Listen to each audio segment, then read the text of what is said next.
আমি যেই জায়গাটিতে দাঁড়িয়ে আছি এটা হচ্ছে পটুয়াখালীর কুয়াকাটার লতাচাপড়ি সরকারি প্রাথমিক বিদ্যালয়। এই বিদ্যালয়ের পাশেই হচ্ছে এলজিইডির নির্মাণ করা একটি ডাকবাংলো, যেটি রীতিমতন এখন মৃত্যু ফাঁদে পরিণত হয়েছে। কারণ এই শিক্ষার্থীরা কিন্তু এই পাশের মাঠেই খেলাধুলা করেন এবং এখানে দেখা যাচ্ছে যে খেলাধুলার জন্য বিভিন্ন রাইড রয়েছে। শিক্ষার্থীরা যখন এই মাঠে খেলাধুলা করেন তাদের জন্য এটি কিন্তু বেশ একটি ঝুঁকিপূর্ণ জায়গা, কারণ এই ভবনটি যে কোনো সময় ভেঙে পড়তে পারে। এটি নিয়ে বিভিন্ন সময় বিভিন্ন ফোরামে কথা হলেও সেটি আসলে খুব বেশি কাজে আসছে না। আমরা যদি একটু দেখাই যে পুরো ভবনটার কলাম থেকে শুরু করে ভীম থেকে শুরু করে এগুলো একেবারেই দুর্বল হয়ে পড়েছে, নড়বড়ে অবস্থা, এবং সেই অবস্থায় কিন্তু ভবনটি দাঁড়িয়ে রয়েছে দীর্ঘদিন যাবৎ। এটিকে পরিত্যক্ত ঘোষণা করা হয়েছে তাও বেশ কিছু বছর, তবে এটিকে অপসারণ করা হয়নি।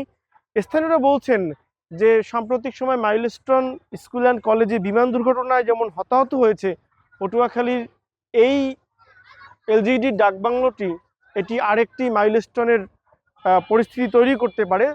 এই দায় কে নিবে? শিক্ষার্থীরা এই মাঠে খেলাধুলা করছে এমন একটি ঝুঁকিপূর্ণ ভবনের পাশে, কিন্তু কোনো অবস্থাতেই এলজিইডি কর্তৃপক্ষ এই ভবনটি অপসারণে কোনো ধরনের উদ্যোগ নিচ্ছে না। গুরুত্বপূর্ণ এবং ব্যস্ততম একটি সড়কের পাশে এই ভবনটি, দুপাশে হচ্ছে বিদ্যালয়ের মাঠ, স্কুল ভবন, এবং একপাশে হচ্ছে পটুয়াখালী কুয়াকাটা যে মহাসড়ক, সেটি ব্যস্ততম একটি মহাসড়ক। এখান থেকে নিয়মিত বিভিন্ন যানবাহন এবং পর্যটকরা চলাচল করেন। তবে এই যে ভোগান্তি, এই যে মানুষের ঝুঁকি, এটিকে মাথায় নিয়ে কিন্তু এই অঞ্চলের মানুষকে, স্থানীয় বাসিন্দা এবং পর্যটকদের চলাফেরা করতে হয়। সরকারের পক্ষ থেকে কিন্তু এই ভবনটি অপসারণের জন্য দফায় দফায় সময় বেঁধে দেওয়া হলেও এটি অপসারণ হয়নি।